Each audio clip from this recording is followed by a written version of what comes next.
Ragi puttu and മുട്ടക്കറി and honey dragon chicken. ഇതാണോ dragon chicken? ഇത് സാധാരണ ചിക്കൻ കറി. നമ്മളിത് തുറന്നപ്പോൾ പത്തിരി.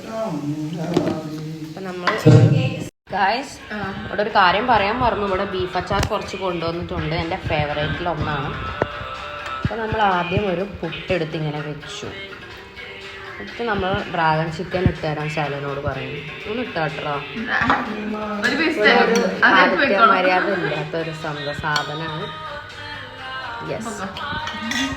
പിന്നെ നമ്മൾ ബീഫ് അച്ചാർ ഒന്ന് ഇട്ട് നോക്കണം.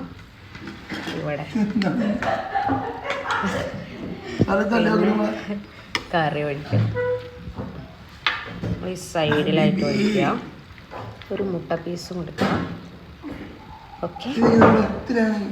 പിന്നെ അത് കഴിഞ്ഞ് നമ്മൾ ഒരു പഴം ജസ്റ്റ് ഒരു ഗാർണിഷിന് വേണ്ടി ഇവിടെ വെക്കാം. അത് കഴിഞ്ഞ് തിന്നാം. ഓക്കെ, എന്നാൽ ഉപ്പ കഴിക്കാൻ പോകുന്നുണ്ട്. ഗൈസ്, ഞാൻ കഴിക്കണത് ഫിൽറ്റർ ഇട്ടേക്കാം. കാരണം പല്ല് ജസ്റ്റ് തേച്ച് വരുന്നുള്ളൂ. അപ്പോൾ അതുകൊണ്ട് ഫിൽറ്റർ ഇട്ടതാട്ടോ. ഒന്നും വിചാരിക്കരുത്. നമ്മൾ മിക്സ് ചെയ്യാം.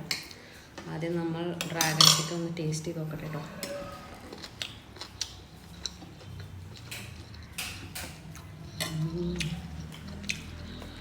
സൂപ്പർ. രണ്ടിപ്പരി. ഇനി ബീഫ് അച്ചാർ നോക്കാം.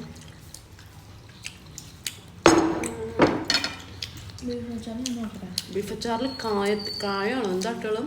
അതിൻ്റെ ആ ഒരു അച്ചാറിൻ്റെ ഒരു സംഭവം ഇങ്ങനെ വരാം വായ. Oh my God,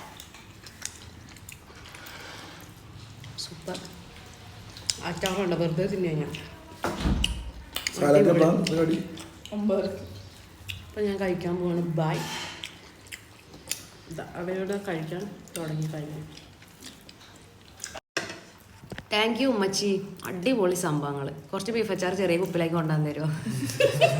okay.